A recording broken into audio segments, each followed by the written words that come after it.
التفكير قتل بعض الناس. كثير ما يفكر.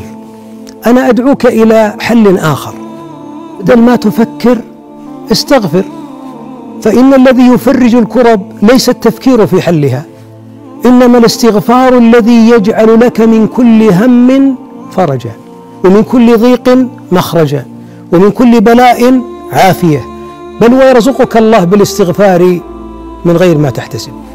التفكير ما الذي جعلنا، ما الذي حل من مشاكلنا؟ أحيانا التفكير في دوائر مغلقة، تفكير في الحل ممكن، في الممكن، لكن التفكير بآلام كل ما أردناها تتعدل انقلبت عوجاء. الحل أن توقف التفكير السلبي هذا. قتلنا ساعات الأنس وأشغلنا أبنائنا بالتفكير في المستقبل، والمستقبل غيب، والغيب بيد الله.